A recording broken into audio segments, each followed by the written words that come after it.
All right, so now we've come to the end of our video training roadmap.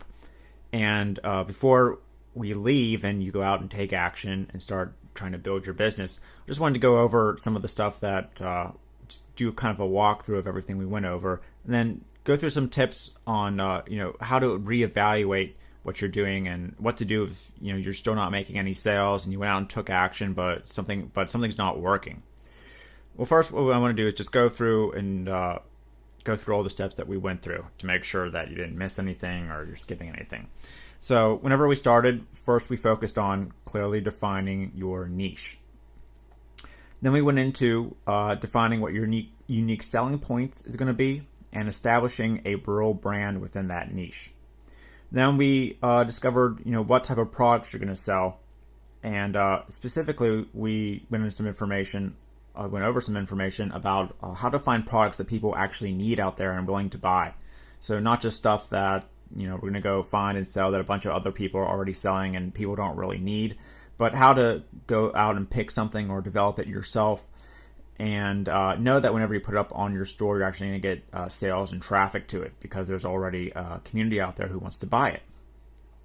Then we went over some information on how to set up and optimize your storefront. We went over some tips about how you should set that up and some of the most important things. Now, again, the specific design or what software you use, that stuff isn't important, but there are some key things that you must have on your store no matter what design you have, what niche you're in. So make sure to check those out. Then we went over some ways to start getting the traffic to the store, how to optimize and test that to start getting people to there and then making sure that they're buying and we're doing that correctly. And then we're going to focused on how to optimize the back end customer journey and things with retention marketing and getting them to be advocates of our brand long term and go out there and do the marketing for us. So this works. So this whole e-commerce thing works long term for us. Now, what if we went through all the videos, you did some of the action steps, you're out there trying to take action, but it's not working? Well, what you want to do first is reevaluate all the steps in the customer value journey. Now, there was this worksheet here that we went over. And if you're not making money, your business isn't profitable, you want to go through here and see which one of these parts are broken. So, for example, if you still haven't been able to get any sales to your Shopify store, and not only that, you haven't been able to get any traffic really to the store. So there's something wrong with these first two parts. So either you're not making people aware, you're not going out there and letting people know about your store and your products, or something's wrong with your message, your brand, your engagement. Maybe you're just kind of like everyone else. You didn't really focus on a unique selling point. The stuff you're selling, it's already up on other stores. Something's wrong where when they notice your brand for the first time or when they go searching for your products, there's something not right. So make sure to reevaluate your unique selling point, what your brand is all about, the niche that you're in, if there's even a market for it at all online. Also, say you're getting a lot of traffic. People are out there, they're engaging with you, but you're not making any sales. Well, something's tripping them up here on the convert aspect. So maybe the price is just too high. Maybe you didn't really optimize your store correctly. Maybe there's no clear way for people to buy the product, or maybe you're advertising one thing and you're getting a lot of engagement, but it's not the same message on the sales page. There's some sort of disconnect happening. So obviously you want to focus on this. Now maybe you are making money, but maybe you're spending too much money on the Facebook ads or too much time's invested, and it's not worth what your Shopify store is bringing in. Well, there's something broken here on the back end part. So yeah, you're getting them aware, you're getting some purchases, but they're not really having a great experience. They're not ascending through your brand. They're not buying related products. They're not going out there and being advocates. They're not leaving reviews. Something is tripping them up where it's not really profitable to keep running your store. So that's where you want to focus your time then on this stuff. If you're not getting any sales or traffic to begin with, why are you worrying about the OTO products? Or why are you worrying about software to get more, traffic or more reviews and stuff like that if your message is wrong to begin with? So that's what you want to be focusing on as well if you're not having any trouble. Or if you're having trouble and you're not getting sales, that's where to start, is to look through that journey and see what's tripping them up, and then focus on that specific part. Now, when should you quit, and should you quit at all? Well, there's some places, but you probably should pivot and go to a new idea or change the niche or the product that you're trying to sell entirely. Because the last thing you want to do is try to keep selling something that nobody wants, because then you're just wasting your time and your energy when you could be reaching people that or a new market that there are problems that need to be solved that you could be doing. Now, when should you quit? Well, when something's wrong right at the front of the customer value journey, where you're putting out Facebook ads for your products, but there's just no one clicking. And you're creating great content that explains why you're in business, what you're doing, but no one's caring or sharing it. You went out there and did the work, but there's just no interest or traffic. Then there's something wrong that you need to pivot immediately, or you're just not going to be profitable. And if you went there and you did the work and you have a great store, but it's not making sales, and maybe you are getting some traffic to it, but it's not really growing, then you need to go back and do some reevaluating on whether you're actually providing value to that niche you chose, whether your niche maybe is too broad, you're not really providing any unique value that's just to your store that people can relate to and engage with and buy from. And either you need to change some stuff for the store of the niche, maybe narrow it down some more, cut some of the products out, focus on just one product that's solving one pain, or maybe go in and do some more research on what the actual pain is. Maybe you have some traffic going, but you're not really focused on what the big problem is you're solving, what the big benefit is. Maybe you just need to do some more digging, or maybe you just need to change entirely, get out of that niche. There's no market, there's no interest in it, and do something differently. Also, it could be that you're making money, you're actually bringing in sales, but there's some frustrations, and each part of this journey is going to bring problems. As soon as you start getting sales, then there's going to be the problems of growth and expanding and getting out of drop shipping to manufacture the products and getting a better manufacturer and growing and getting into offline retail. There's problems throughout the whole journey, and it's up to you to evaluate what you're really in business for. Is it like a side project? Is it just some passive income, or do you want to scale it to 8 figures and beyond? And at some point, if you want to go the 8-figure route and you want to sell this to a big company, or you just want to become a big brand yourself, you're probably going to need to bring on additional funding to help scale quickly, and additional expertise from people who have really great experience in connections and getting you into places, and they can help you out in places where you just can't get any more information from courses or information online, and you're kind of tapped out. Now, that's obviously beyond the scope of what this training is for, and to be honest though, it's not really that difficult. Whenever you're first starting out, it seems like no one's interested in what you're doing, no one cares, no big investors. But then whenever you start bringing in the traffic and you're growing, well, people are going to start popping out of the woodwork because they want to be on board. Because not too many people actually go out there and take action and start to get sales. But once you do, people are going to start crawling out of the woodwork to try to get a chunk of the action.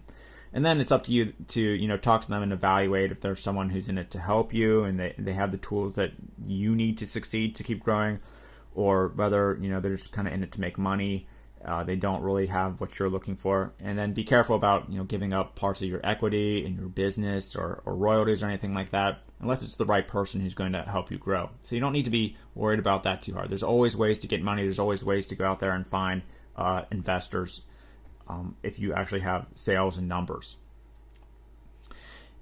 Now, one thing I also want to touch on one more time before we go is, the key to all this is creating advocates of your business and your brand to go out there and market it for you long term. If you want to succeed long term, people who are going to fight your competitors for you, they're going to get the traffic for you, so that you don't even have to go out and spend on advertising. And one of the best examples, of course, is Apple with the iPhone. People pretty much market that themselves for Apple. Just their back end program for getting people to spread the word and making it like a social status symbol was way more than they could ever spend doing an amazing commercial or anything like that. And that's why as of this recording, they're still the most profitable and technically successful company out there. And some of the stuff you can use to do this again, focus on the relationship first with your customer.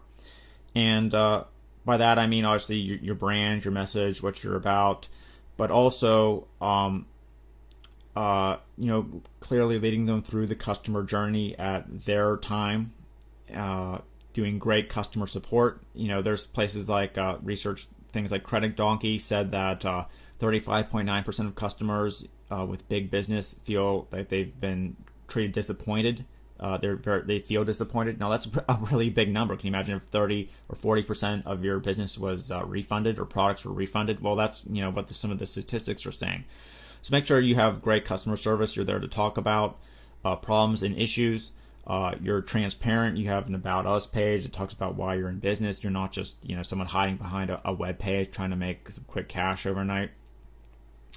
And always be focusing on what you can do to go the extra mile that the other e-commerce stores in your niche aren't doing. Stuff like creating a real phone number or a Google phone number to actually talk to people and help them have a great experience with their brand. And make sure they have the tools to become long-term advocates too. So I'm talking about stuff like a loyalty program where if they refer a certain number of people, like a scratch-off card. We've all seen those where if you eat 3 subs, you'll get 1 free. Or if you eat 5 subs, you're going to get 1 free or something like that. Some sort of loyalty program where they get rewarded if they're repeat buyers or if they refer. Stuff for VIP customers, people who have the great brand advocates they're buying, they're going up that ascension process. Some ways to reward them, special coupon deals, a VIP membership that they get into for free to get some extra stuff. Have hats, shirts, anything to help spread the word and prove that you have brand advocates and loyalists out there. Stuff to put on the back of your computer. Apple, they had that Apple icon that they made people can display on the back of their car. You don't have to do that exactly, but some sort of thing where they can spread the message. Content to share, stuff that resonates with them, and they can go out and share it on Facebook and social and places like that. And an affiliate program, if they want to go out and be the advocates and sell it, a way to reward them for the sales as well. And then you want to keep talking to them and keep the conversation going with your customers. So I'm talking about things like what new products do they want that you can develop? Where did we fall short and where can we improve? People will tell you this. They'll tell you where they were happy, what they did like, and then you can use that information to go in and improve your company for future customers and keep bringing in people. And that stuff is really important. And you can use the tools like we went over. There's one called Qualaroo that's just a simple pop-up that whenever they buy it, you can ask a question. Or you can do a survey to people who bought and said, what didn't you like about our process of buying? And they could say that we were really unhappy about the shipping, and we're going to go out there and leave reviews if only the shipping was improved. So now you know what you need to focus on. And you don't need to keep coming up with products or researching. If you get one good product and you get some buyers, they're going to tell you what else they want. So you can go out and wholesale that, or create it yourself, or manufacture it, and you already are going to have a pool of buyers that are ready to purchase it. So you don't need to worry about investing tons of money up front. Just to lose it. And then also another thing, whether it's this is with your customers or your affiliates of your store or the press, whatever it is, you need to be transparent and act quickly if a major problem happens. So say, for example, you set up an affiliate program, but then you forgot to activate the commissions or something. Like you promised people would get 50% commission if they referred your product. A bunch of people went out there and referred it, but then you didn't activate it and you have no idea who actually bought and sold what. Well, you could kind of hide under the table and just kind of lie to people and say, hey, you didn't send anything. Or you can just be transparent and say, hey, we screwed up. We're real sorry. Please don't stop promoting us. We're going to get this fixed right away. And we're going to get the details straightened out to get you your money for what we owe you. The same with big partners. If you screw up, if you do a big Christmas special, and then it turns out that the drop shipper you used or the wholesaler you used, they're out of inventory. Well, you need to email everyone and tell them, just be transparent and say, instead of saying, oh, you must not have gotten your thing, like we sent it, we're not going to give a refund or something like that, and pretend like you were in the right. Let them know that, hey, you screwed up, we're a new business, But we promise in the future this isn't going to happen again. So please, stay a customer with us. That stuff is what's working today as well. So now, we've gone over a lot of theory, a lot of talking. So at this point, it's time for you to go out there and take action. We've done some example or some exercises. Hopefully you've done those. If not, go back and start doing the exercises. But you really need to go out there now, and action is way more important than theory and theorizing and all this stuff. And, a lot of people, ideas are great, but it's really execution and action that's going to win the day for your e-commerce store. So there's a book called Ready, Fire, Aim. You can check it out. It's pretty cool. But basically, you want to go out there, see what's working, and then theorize and then refine. You want to go out there, get the store set up, get the customers, start driving the traffic, then see what's sticking and what people are actually responding to. Now you may do some research, some market theory. You think you have everything set up, and then you run the Facebook ads and no one's buying. Well, that doesn't mean you have to give up. That means that maybe when it came to actually the real world and actually getting real sales, customers really wanted something else. And the best way to do it and find out what's going to sell and what's going to grow your e-commerce store is just to get out there and put something in front of people and ask for their money. That's that's what you got to do, and you got to go out there and do it. So at this point, thanks for going through all the videos. If you skip some videos, I really encourage you to go back and watch everything in order, because there's really essential stuff in every single thing that is really crucial to having success. And it might be like you're one step away from success, but you didn't really take the time to go over one kind of element. So make sure you go through and watch all the videos if you haven't. And then even more importantly, go out there and set up your first Shopify store. Go out there and start some of the conversations and the related Facebook groups, or start doing some of the competition research on what's already selling out there. And then go out and try to get some sales for your e-commerce store. So thanks for watching, and if you have any questions, reach out to us. Contact information will be made available, and we look forward to seeing you have success with your own e-commerce store.